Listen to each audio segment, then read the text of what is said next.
Hey guys, Chris from AxeFX Tutorials here, and in this video I wanted to talk about mixing global Footswitch assignments and per preset Footswitch assignments. Let me show you one way to do this, and then I'll explain everything later. First, we want to set up a per preset assignment, so we'll go to FC per preset, and I'm going to choose per preset number 1, and I'm going to assign it to flanger. Let's go back to our Footswitch editor. And a quick way to do this is to use the override function. We're going to change this switch to flanger just for this preset by going to per preset number 1, which we just set up. And that's it. Now our FC6 is showing flanger on this switch instead of scene 6. So the setup part is really easy. It's just 2 steps. Assign your per preset and then change the switch to use that per preset. But I think the real discussion here is why would you use a per preset assignment versus a global assignment? Well, let's take a look. So first, what do I mean by global Footswitch assignment and per preset Footswitch assignment? Well, by default, all switches on any layout are considered global, meaning this is scene 1, this is scene 2, and scene 3, and so on in this preset 426.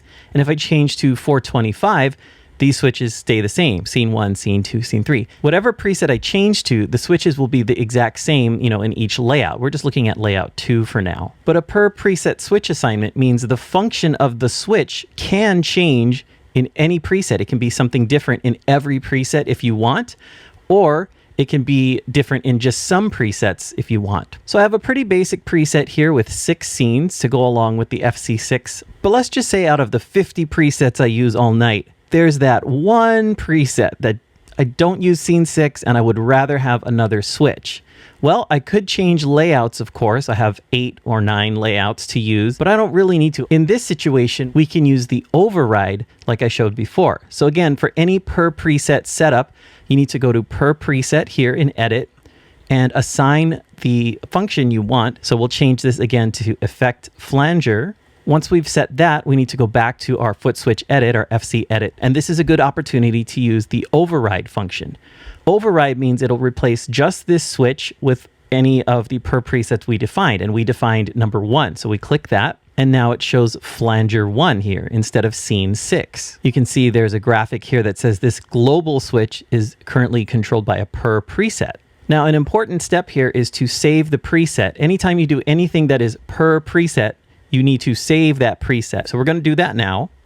And now I'm going to switch to the FC6. Watch what happens. Right now, this switch says flanger.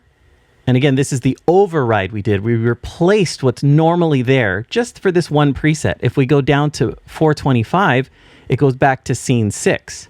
Now, I only have these 2 presets for this video, but if I were to go to any other preset, this would still say scene 1 through 6.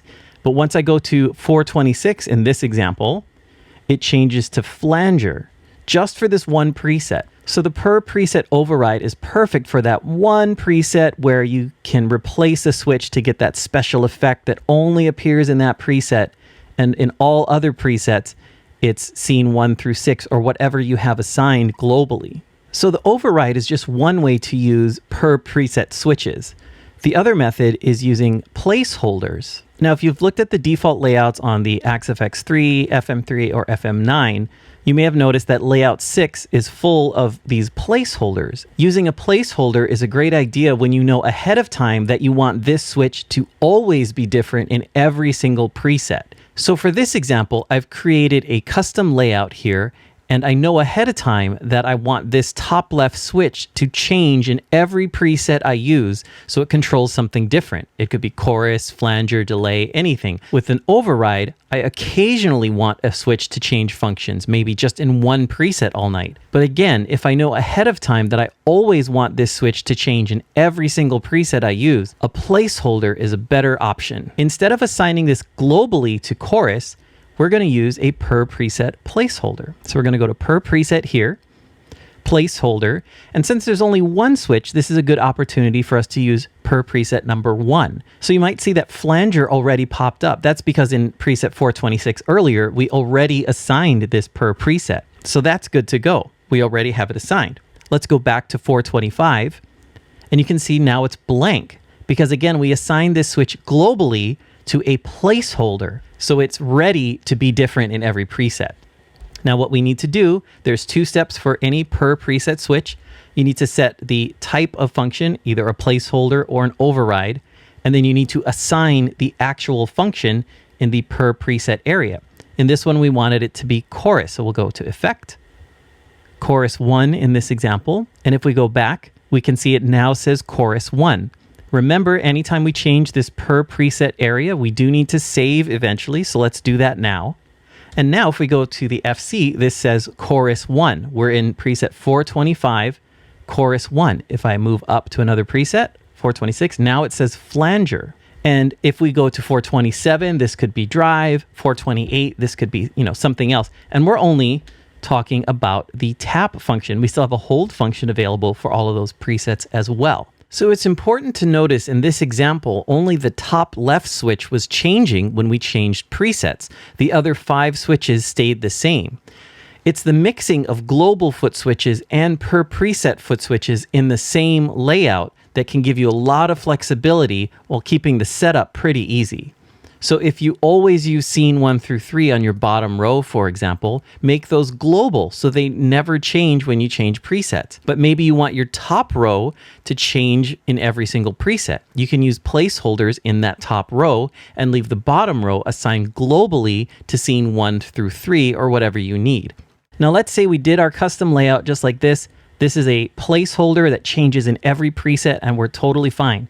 But we have another of that one preset where we don't use scene 3, but man, I really need a different function here. We can still add an override to this custom layout if we want. Let's say in this preset, we don't need scene 3. Instead, we really need to control our reverb. Again, go to per preset, and this time we're going to use number 3. You can use any number you want, but I'm just going to use 3, and let's assign it to reverb. And then we'll go back to our FC edit, our Footswitch editor, and change this scene 3 global function. Instead of that, we're going to override it with number 3. And now it says reverb. Looking at the FC, scene 1, scene 2, reverb, chorus, preset up and down, and tap tempo tuner.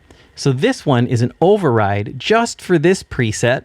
This was our placeholder that we knew ahead of time we're always going to have something different. So we have examples of both per preset styles here. Placeholders where ahead of time I know I want this switch to always be different, and an override where in just this preset I need to control reverb, and everywhere else I want it to be scene 3. So that's how to use both overrides and placeholders to make switches do what you want per preset. Overrides are great for those one-off wildcard moments where you just need something different for that one preset and can replace something else that's usually there. And placeholders are good when you know ahead of time that you want the switch to always be different. So have fun designing your Footswitch layouts now with placeholders or overrides to get you the exact switch function you need in all of your different presets. I have to talk about the default Footswitch layouts. I think the default Footswitch layouts are great for those new to Fractal Audio or new to the 3rd generation with the FM3, FM3, FM9, things like that. But if you notice, everything is very separate. On this first layout called presets, we only have preset functions. On the second layout, which is called scenes, we only have scene functions. There are only effect switches on the effects layouts. The looper layout only has looper switches, things like that. But a lot of people kind of get stuck on the idea that in layout 1 called presets, I can only put preset switches. And on layout 2 called scenes, I can only put scenes in here. And I see a lot of people refer to these layouts as modes, preset mode. And this makes sense when you're just talking in passing, but sometimes that sets up this block in people's minds where, oh, scene mode is where scenes are. Preset mode is where presets are. And with a lot of people I help, I try to break them out of this real quick. I could call it banana. Okay, now that it's called banana, what kind of switches go in here? And they go, there's no banana switches. I was like, exactly. It happened to be called presets, and it happened to have preset switches in it. So because these functions are very separated, I feel this helps you to learn what these different things are and that these different things exist. But once you learn that presets, scenes, the looper, and those sorts of things exist and you're familiar with them, I like to recommend clearing a layout so it's a blank slate for you to add what you want on the switches. Now that said, there are many people who use the default layouts at gigs and have no problem with it. They go to the master layout menu to change among the layouts, presets, scenes, and things like that and get to what they need. If it works for you, totally fine. But again, I see a lot of people sort of hit a mental block with the layouts where they see it called presets and they think they can only add preset switches in that layout. So again, I love the default layouts for learning what the device can do, but as soon as you can, I would say start editing these to add what you need for your gig or just clearing one out and starting from scratch. So that's what we're going to do real quick. I'm going to rename this to Banana because Banana has nothing to do with guitar gear.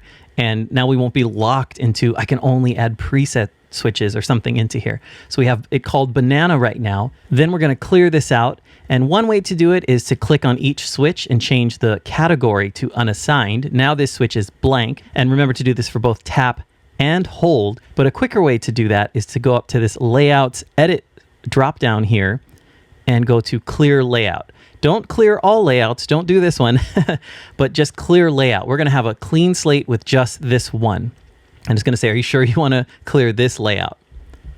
And we're gonna say yes. And now all the switches are cleared, there's nothing assigned, and it put the default name, but we need Banana here. We gotta remember, this is my Banana layout. So now we have a clean slate. I've been using the axe at home for a little while and I know what a scene is, I know what a preset is and things like that. And let's say I want to design my Footswitch layout for my upcoming gig. Now, one thing I highly recommend is writing down what you use in general in order of importance. And I'm just going to use a notepad here since I'm on the computer, but a pencil and paper works great, anything. But writing it down I feel is a great step just to organize your thoughts and you can look at it in one glance and be like, oh, I forgot this. So let's say for this example, in all the presets I use scene 1 through 3.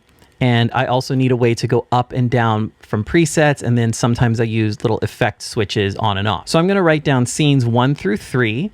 I'm going to write down preset up and down. And then let's think, sometimes I do a chorus, sometimes I do a flanger, things like that. Oh, now that I wrote it down and I'm looking, I thought, oh shoot, I also use tap, tempo, and tuner all the time. So that's actually important to me. So that's gonna go above all that, tap, tuner. So this is just a quick example. There's many, many ways to use the foot switches and presets are all different. And first just write everything down, then kind of reorder it in terms of importance. With that out of the way, let me design something real quick. And here's what I ended up with. I have scenes 1 through 3 on the bottom row. Those are the most important to me, so the bottom row is usually easier to get to. I change those throughout every single song. And then I also have a preset up and down here, up with a tap and down with a hold. And then I have tap, tempo, and tuner on this switch as well.